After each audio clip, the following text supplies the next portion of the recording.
only comes through these kind of experiences we have as human beings. For sure. Yeah. I think, I mean, AI is a really hot topic, and it's really complicated because it does solve a lot of problems, but at the same time, it takes a lot of stuff away in the same way that, like, I think that for me, doing these podcasts over Zoom is a lot easier. I mean, I don't have to drive anywhere. It's a lot easier financially. But there's something lost there. You know, the technology takes away from it. It's like, you know, like we are hanging out now and we're going to eat some dumplings after that.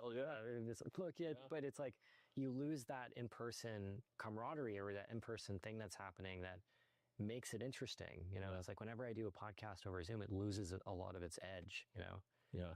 And I think it's the same thing with AI. It's like when you remove the struggle or the suffering from something, it's like, okay, well, now you can make an illustration at the click of a button. What does that mean? You know, it's like, yeah, it doesn't, like, it's not sustainable, you know, it doesn't give you anything, you know? And I think I think if the dangerous part is if you showed a young person who's just learning how to draw right now, you know, they're 17, 16 years old, and you showed them AI, it would probably discourage you from even trying, you know? So why would I do this if a robot could do it instantaneously, you know? I get a mixed, like when I talk to students and stuff, like I get a mixed reaction. Like half of them are like, I don't really care. It's like the tool that's going to get me the job. Like I'll learn the tool because the requirement for me is, or from me, is that I have to deliver X within the time frame, and whatever I need to use to get to that thing to say, hey, good job, get your paycheck, I'll do it. And so they're like willing to learn it and use it, you know. And I think sometimes, you know, like we're of the horse buggy generation, right? And if we want to survive, like cars are being made, like at some point you can be like, well, I'm going to get a fancier, you know, horse buggy, or I'm going to buy more horses. That's tough, because people are just going to invent faster cars and better cars, and then eventually everyone's just going to drive cars. So I think we have to look at it. It's like, what can AI really do for us in the way that does make things easier, but never takes away the authorship of the thought, right?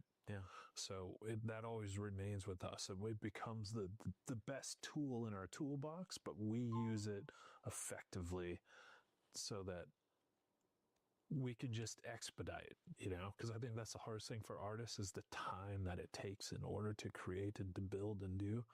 And if you can only do 6 paintings in your life, they better be, you know, the paintings that you really want to make, right? But if you can make 6,000 paintings, gives you a lot more room to explore and do. And I think ultimately artists want to like explore more of the world and see more and try things and experiment. So I'm not mad at AI, but I also am not a fan of people just stealing, you know, other people's work. There was a guy talking about, you know, like, oh, hey, you want, you know, Miyazaki style, you know, you just put the 6 words in the thing and poof, now you've got your own Spirited Away. And I'm like, first Miyazaki would hate you. I saw that. Yeah, he would punch you in the face. Yeah, he would punch you in the face. But then, you know, also you have no idea what the value of that is that you're really looking at. You know, you have a whole studio of people that have busted their ass to create this very unique look and feel, to kind of create their own corner of the universe, to say, this is how we see the world and how we want to tell stories through this lens. And you're just like, thanks. You know? Screw you guys. No, don't do that. Don't do that. That's an insult to the thing that you love, that you were like, I love that thing. Like, if you love it, don't do that to it. Well, it's complicated because there's nuance to it. Because if somebody wants to make something, I would say to copy something else to start, but in a different way, you know? And I think it's like, I think AI is just so easy Yeah. And it's so disruptive to the creative process Yeah. in terms of just suffering, Sure. that I don't know, like, I suspect at some point in the future, there's going to be something made with AI that's going to move me in some meaningful way. Totally. 100%, but it's not going to be the billionth reimagining of Lord of the Rings characters as different actors, It's like, I don't need to see, Leonardo DiCaprio's or Aragorn, it's like it's not that important to me, Yeah. But again, that also might be that doodles in the margins of the math homework that we're talking about. And it's like, it's weirdly fascinating. Yeah. I mean, I can't lie. I look at like when they do reimagining of things that have like looks and feels. I mean, I look at it. It's a thing you can look at and go, wow, that's kind of unique or interesting. But then you go, oh man, it's a little soulless too, because it stole something from someone that did put in the work, and you're like, oh man, if only you didn't see that, but then someone came along and kind of was like, okay, I see this thing and I want to combo it, and then I'm going to build that thing and make it work. And I don't know, it's such a strange space. It's a weird time to be alive, man. Yeah. Like, I remember when Midjourney was just coming out, and I was playing around it with my friends, and it was like, oh, these are like distorted, abstract images, and it's like, oh, that kind of looks like a painting. And you were like, oh yeah, in 50 years it'll be able to do, a painting and stuff. Yeah.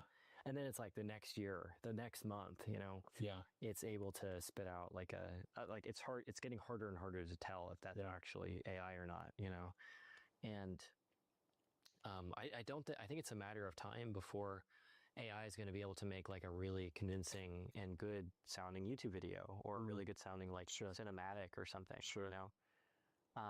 And again, I'm not going to claim to know if that's good or bad or for society. It's a surreal thing to observe happening in real time, Like, you remember Star Trek, obviously, right? Yeah, like the holodeck. Yeah. If this is all the shadow box, of what cameras were, to become what they are now, right? This high definition, super fidelity, incredible pieces of technology. Like, it all had to start from those terrible cameras, of like the idea of what early photography was. And I think to myself, maybe this is the progression to get to the holodeck. To get to that point where someone goes, aha, look at this. Now you can walk around in a totally immersive space the size of a warehouse. Yeah. And there's 3D projections and holographs everywhere that seem so real, but it's interacting with you in real time. So, it feels like it's catered specifically to you and your story. It's going to have to go through a big process in order to assimilate all that data and like process. And I mean, you've done the Void, right? The Star Wars stuff. I mean, I found that fascinating. Yeah, you got the heaters and the lava and stuff, but if you could see out the side of the goggles, you're like, oh man, it's a space heater. Yeah, that makes sense. Right, yeah. But when you're in the goggles, you're like, wow, it's really warm in this universe. This is very immersive. Yeah. It just needs all of those components to work in concert. And I think maybe this is just the journey to get to that place. Yeah. Who knows where it's taking us? Yeah. I guess in the meantime, it's disruptive to pretty much every industry on the planet. It's like, I wouldn't recommend someone be a lawyer now or a programmer. I wouldn't, the same way I wouldn't recommend somebody be an artist, because it's equally as replaceable, Yeah. And I think from all those perspectives, it's like, how do you survive? How do you, stay competitive in a market where rent costs $4,000 a month or something, You see, this is where I go back to like where art is a process of thinking. And if you can be, on top of your game mentally to think through the process as a creative, you're always going to be necessary. Yeah. I mean, the art is a byproduct of that thought, right? But to think of being creative, if you think of just art as a labor, as like something you do that's systematic, then you're replaceable, right? You're a factory worker. pressing buttons and pulling levers. But if you're thinking of how all these things interact and move, the AI is not going to get it right. The AI is, we talked about before, it's the shaking of the 8-ball, and like, I don't know what it's going to be, but whoa, okay, no, or yes, or whatever it is. Because it's not really reliable yet for full storytelling and stuff. It's like using a shoe for a screwdriver. Yeah. You might get the thing in the wall, but it's not the optimal way to do it just yet, right? So I don't know. I think now, if you could still be creative, I think that no matter what happens, you see how creative thinking, no matter what job you're in, doesn't matter. You can apply that way of thinking to everything. Yeah. Well, I mean, I've been a giant fan of Rick Rubin since he started going on podcasts and all that. Nice.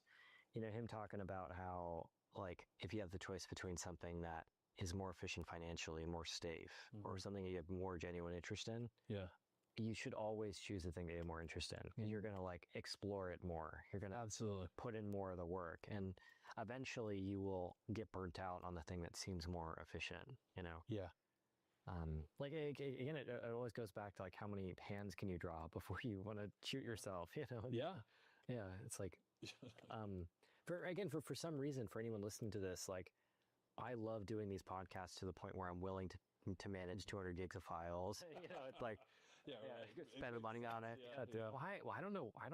I could try and analyze it, but it's like, I don't know, there's something, but in my experience, artists have phases and they last for about 3 to 5 years. And then you have to move on. Even if it's a gravy train, even if you're like making tons of cash, they get bored and then it becomes tiresome and they stop putting in the effort for the work. They want to move into something that's challenging. No matter how good it is, you can't stick with that same thing, and I'm sure there are plenty of people that will argue and say, yes, I can do this. I've been doing it for 20 years. You're the one guy. You're the one guy still doing it, and you're probably getting paid decently, and that's fine. But everyone else was just like, yeah, all right, you do that. Okay, for sure, man. Good on you. Yeah. So I don't know. But yeah, there's this hunger and there's this need for recognition from people, to have these career things that they can hang their hat on. And I've been amazed by how little it actually matters, Like, you do this thing that ends up in a big movie and it's culturally significant and stuff, and then the next week you're like, okay, and then now what? Now what? Cool. Yeah, sick. That was awesome. 6 months, a year, 2 years, 5 years. A lot of it. It's awesome. Now what? Yeah, absolutely.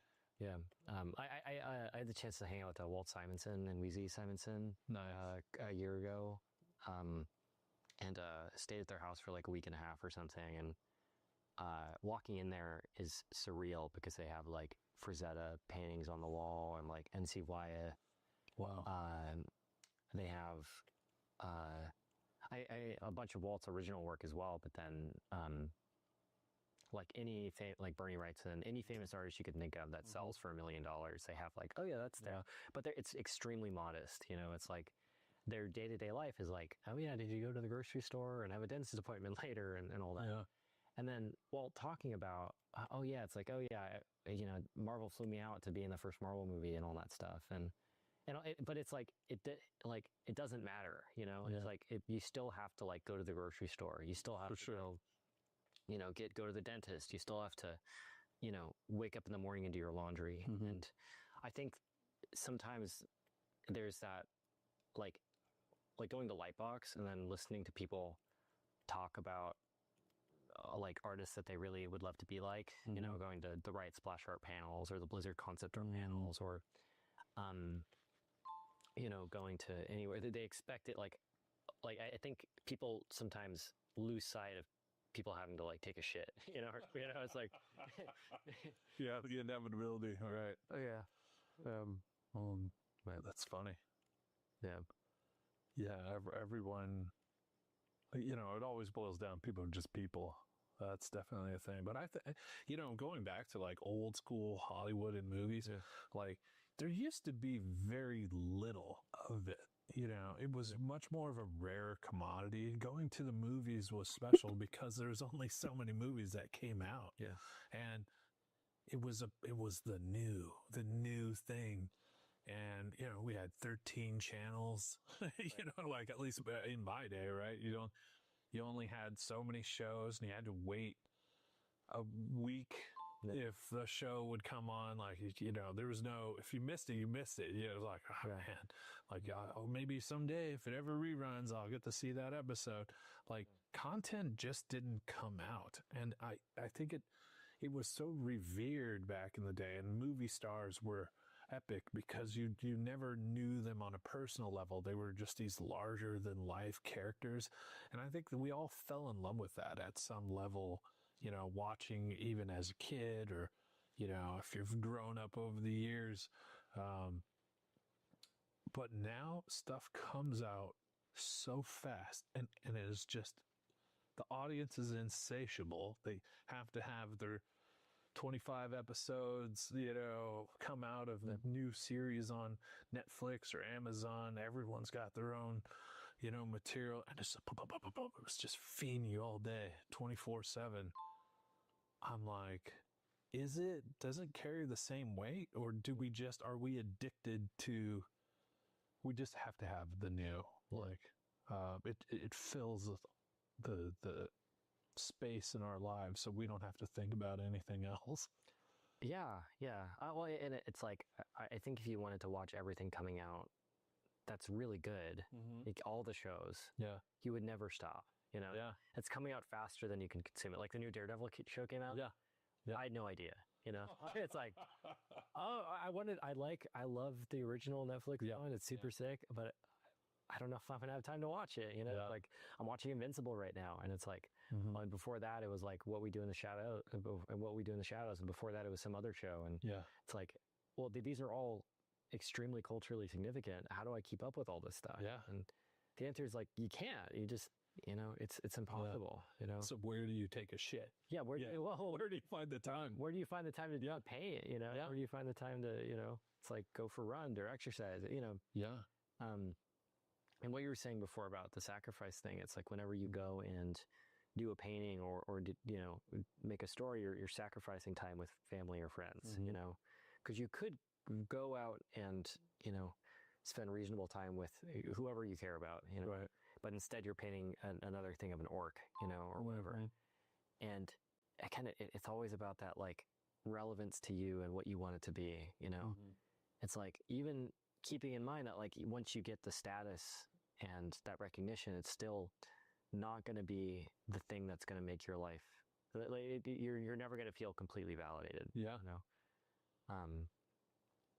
It will never come. It will never come. That feeling of like, I've done it. Right.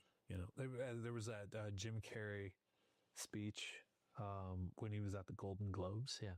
And he was making an announcement for someone, I believe. And they introduced him as two-time winning, Golden Globe winner, Jim Carrey. Yeah.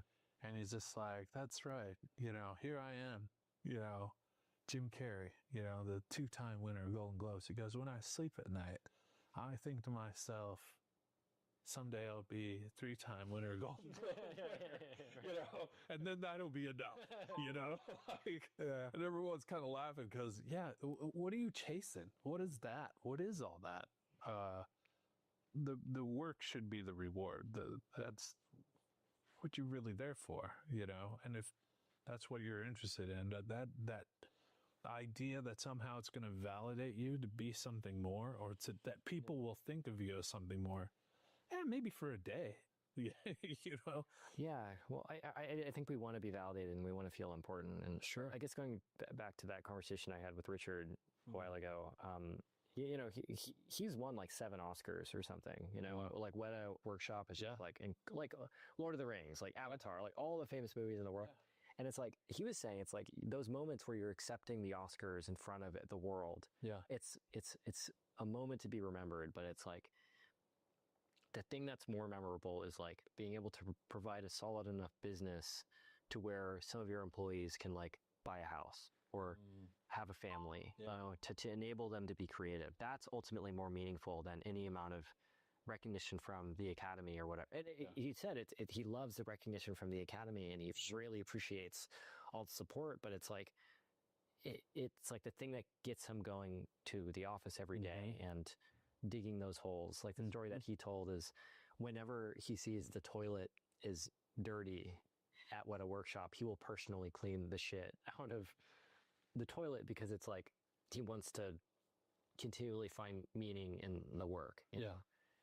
And I don't know. I think it's just like, at every scale, it's always important to just be focused on your day-to-day life, and again, I guess what you care about.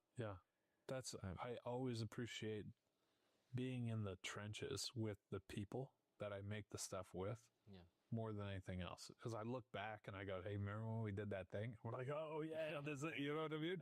So you've got all that backstory where you've all suffered together, you've kind of bled the same blood in the same mud, and you're like, that's where the meaning of the work comes from. And so we can be on that side of the table. It's great to have people who appreciate the work. You're shaking hands and signing autographs, but you're looking at the table of the people who are at your, right and left, and you're like, man, we made that.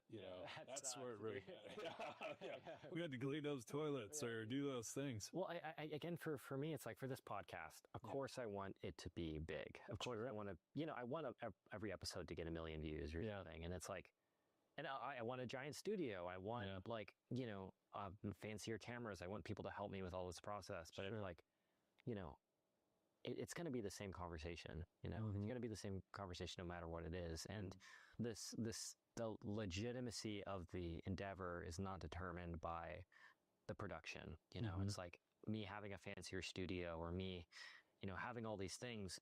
It's just like, it makes it different, or I don't need to do that. I don't need that for sure to be there to get started on whatever this. I think if this is a cool conversation for sure. It's, as I sit here generally day in, day out, just grinding away, it's nice to come back to these conversations, because it really reminds me of like, why the hell am I doing this? Why do I put myself through 14 hours a day of like grueling grinding? They're like, will people even appreciate this? But I'll take it back to one of my favorite memories and moments. I was working at the WB. I was working on Thundercats, and we were driving into the second season, even though we got canceled. But I was grinding away. I was working like 7 days a week and 18, 20 hours a day, because we just couldn't afford to hire anybody else. And you want the show to be good, so you have to put in all the extra work. And I had a baby at home. And I'm dying. I'm surviving off those 5-hour energy drinks, and I'm drinking coffee all day just to get through the day. And I'm getting screamed at from, like, people who want things done. And I'm just like, what am I doing? Like, why am I torturing myself? And I got this piece of mail from this gal, Ray Brown. And she told me, just thank you. Thank you for making this show, because she was a stage 4 cancer survivor. She basically was ready to die in the hospital, and she had no friends. And sorry, Ray, I wouldn't call this out, but she said she had no friends. She was on the death's door, and she's like, well, this is my life. I'm going out. And then she sees from her hospital bed, she sees a advertiser for Thundercats, and she's like, what? What? That was her favorite show as a kid. And she goes like, hold on, wait, that's coming out next Friday? I'm just gonna try to live until Friday, and then if the show sucks, I'll buy him. But if not, I have to just see what happens. And so she did. She waited, and then there was another gal that came into her room, and she was also, suffering from cancer. And so they got through an episode and they're like, that was amazing. You know, she happened to, the other guy happened to be a Thundercats fan as well. And so week after week, as they survived the week going through chemotherapy and like talking about the show together, it managed to keep them going. And she's just like, I am free of cancer, you know, like, or I survived this stage of cancer and now I have a friend. Yeah. Because we've been talking about all things Thundercats and our love of the show. And, you know, she's like, I would have never had that if it wasn't for you. Yeah.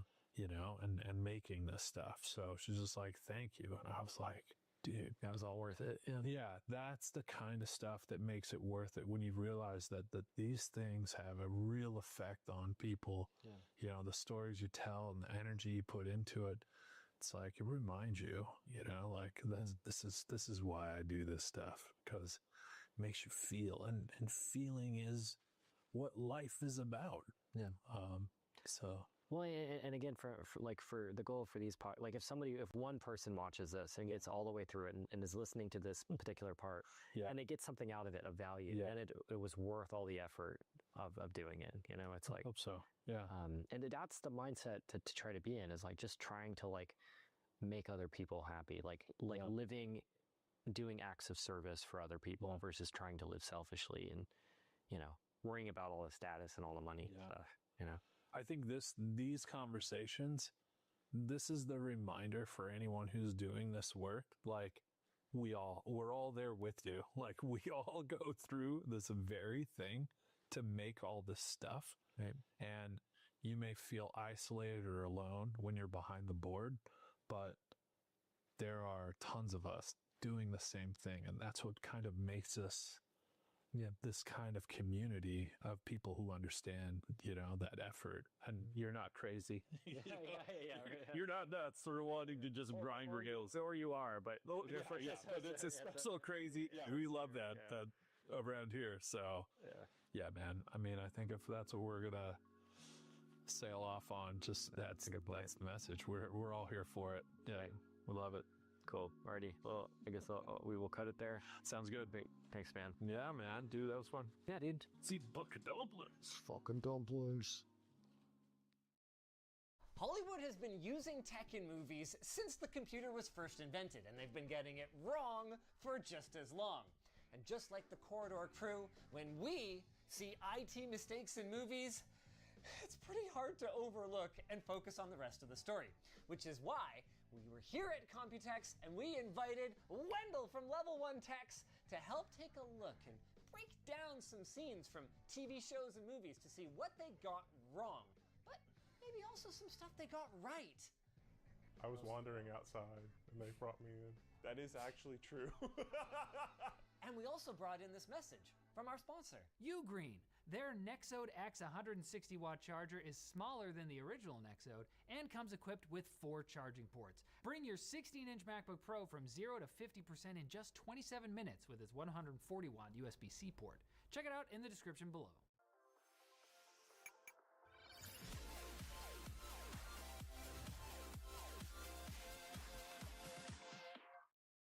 Starting with the TV show Bones, in Season 7, Episode 6, their computer gets hacked because someone accidentally uploaded a virus by scanning a skeleton.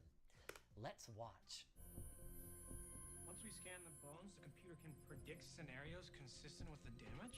Yeah. Now that's these realistic, highlights. especially these days. Okay, now the computer should tell us what caused the internal injuries. A gunshot? Whoa, There was whoa, no whoa, whoa, whoa, whoa, whoa, whoa, whoa. I'm not even into the computer stuff yet. And that is straight up not how that would work. It's not even pointing at a bone. Okay. They fire under the rib cage.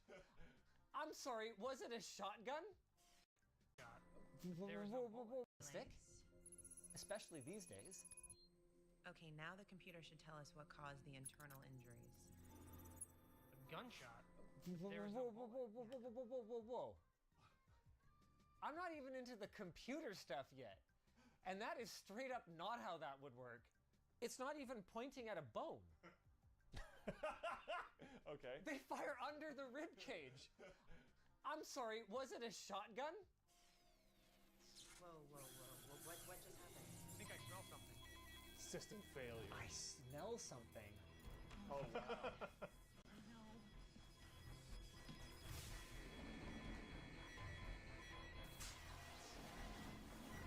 Yeah, the computer wouldn't catch on fire.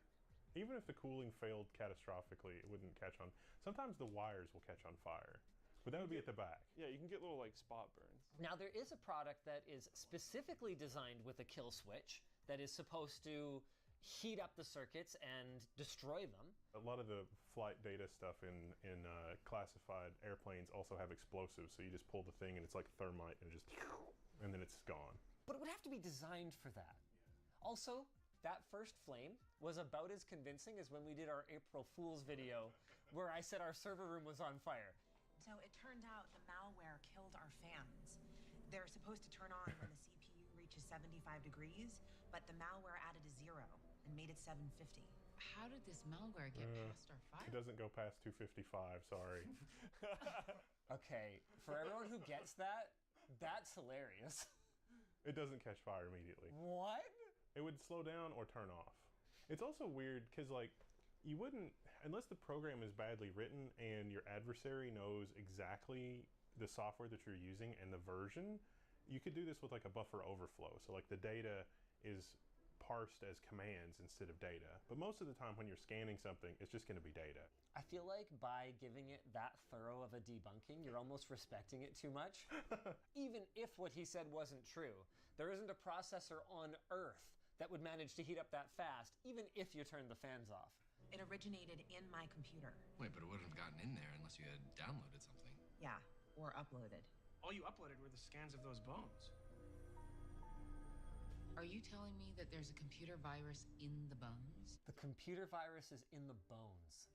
Imagine you had like a CT scan and you have a malformed CT scan file and you give it to your hospital and they parse that and then it turns into a virus. That's kind of what happens with PDFs or anything in your emails. Like you get a malformed PDF, you're not running a PDF thing and it takes over your computer. Looking at a PDF should be a perfectly safe operation, but it takes over and does stuff. So that part is the least unrealistic part, and it's really a stretch.